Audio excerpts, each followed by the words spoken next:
Are these light novels worth reading? Join me and find out. Hello and welcome back to the channel. Today we are looking at a bunch of brand new light novels that I have been reading along with an old favourite. Yen Press have been absolutely kind enough to send me a bunch of light novels for review, and I thought I'd give them a fair and honest review. Basically, this is just what I've been reading, but as always with these videos, I discuss them and see if they're worth your time.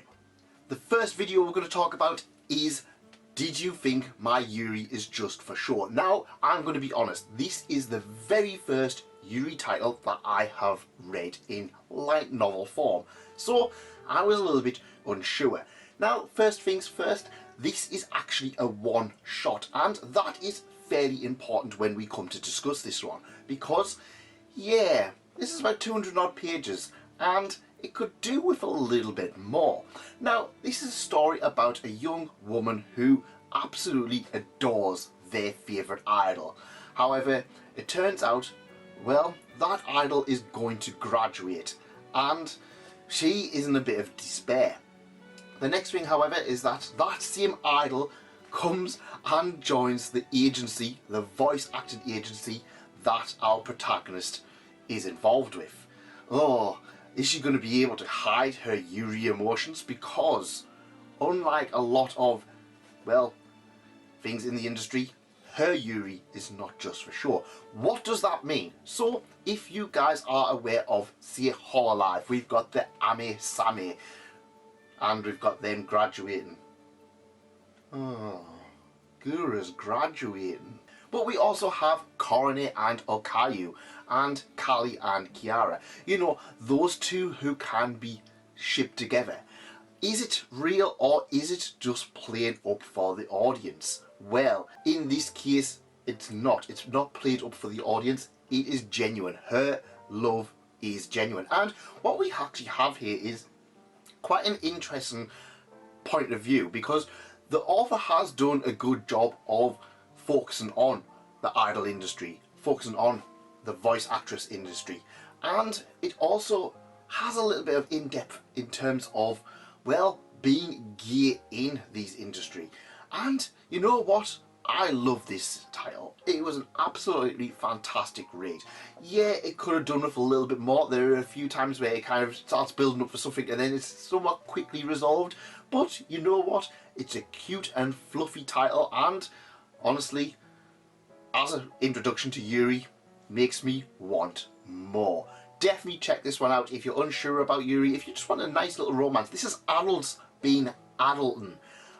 It's a nice, fun romance title, and I would wholeheartedly recommend it. Do check this one out. I think it's going to be a little bit of a hidden gem. It's one volume, so if you don't like it, oh no, you haven't bought too much. Next up is going to be a little bit of a small one, because I don't genuinely feel that I am in the right place to review it.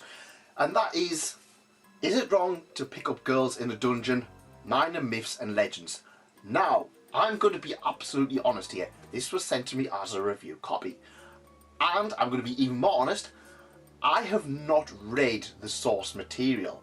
Now, Is It Wrong to Pick Up Girls in the Dungeon has a plethora of spin-offs and side stories, and yeah, you kind of got this on the cover, Minor Myths and Legends.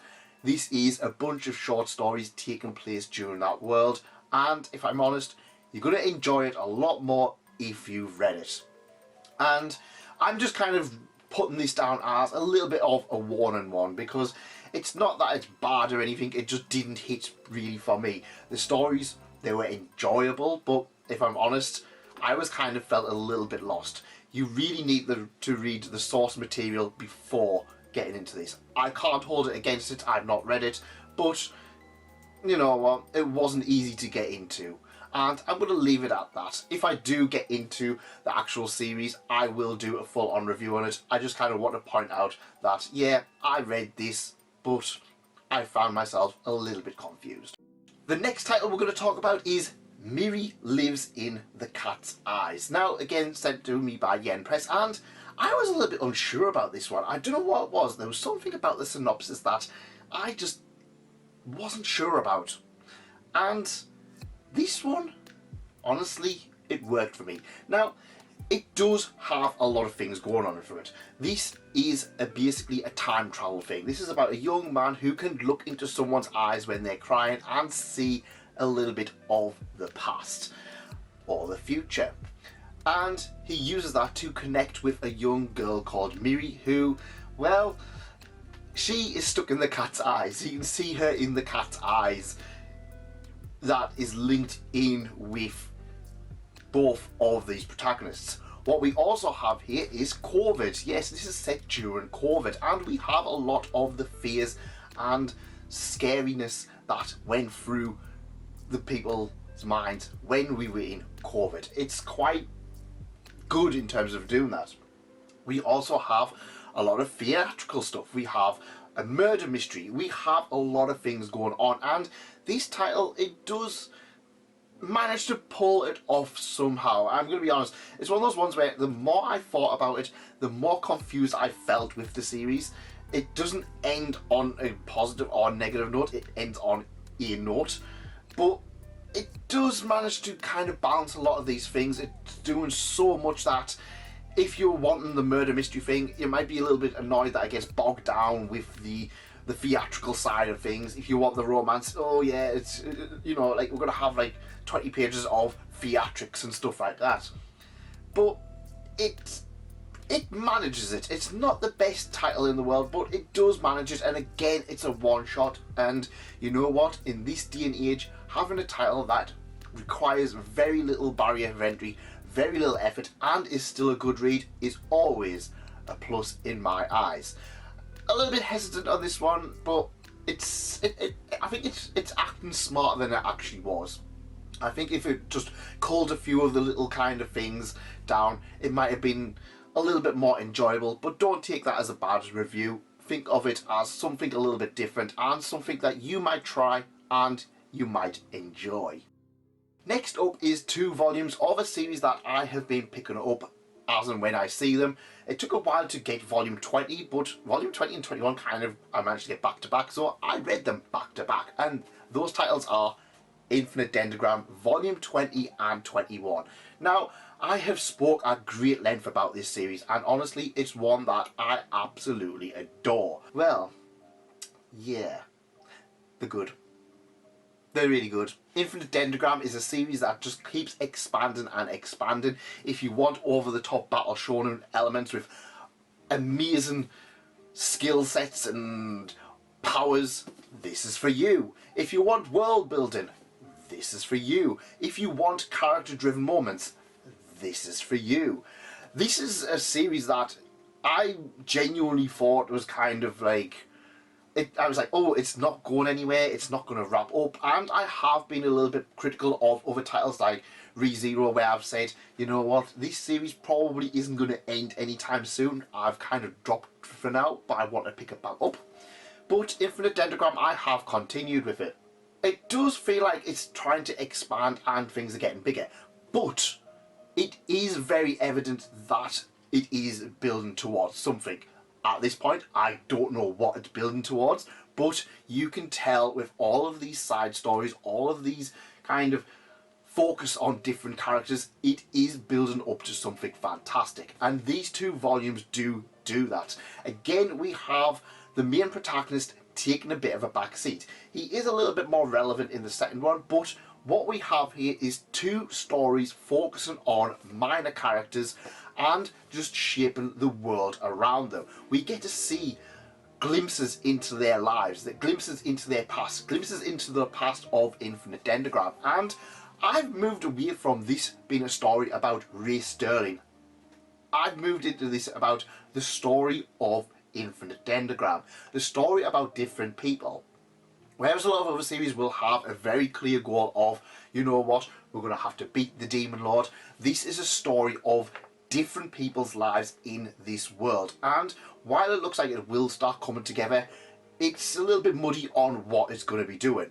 We have this one, which is basically a heist novel, and we have this one, which is focusing on a character known who is basically a player killer and one of the strongest, and it just so happened that they pretty much looked out on things. It is a fantastic, read and one that I will continuously recommend you guys check out. The next title we're going to talk about is Bye Bye Earth, and you guys might already be aware of this one because it did have an anime. I've not watched it. I think it was about 6 or 7 months ago, maybe a year ago, but I am going to talk about the light novel adaptation.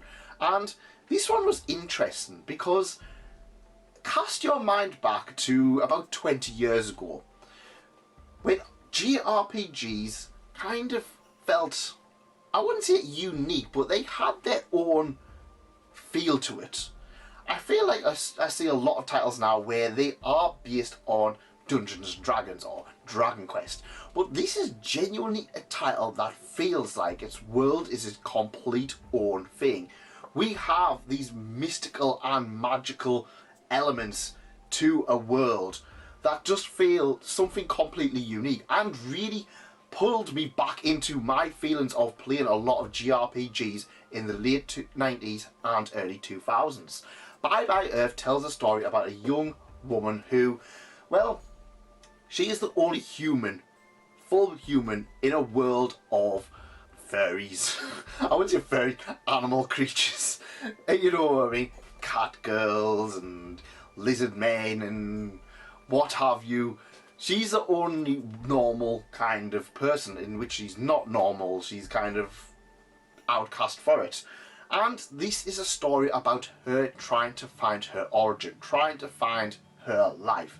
Now, I'm going to be honest, this was a bit more of a difficult read. This is actually a title that was written back in around 2006-2007. And if you are going in expecting the same style of writing as you would get with a lot of modern light novels, you might find that this one is a little bit more difficult, but I enjoyed it. Like I said, it really took me back to that feeling of watching stuff like Slayers or playing titles like Legend of Dragoon. You know, these mystical and magical worlds that just kind of feel unique. Feels like something I've never seen before. And that is in here. We do get a lot of battles. Of course, she's got this big great sword that she can use to destroy people with.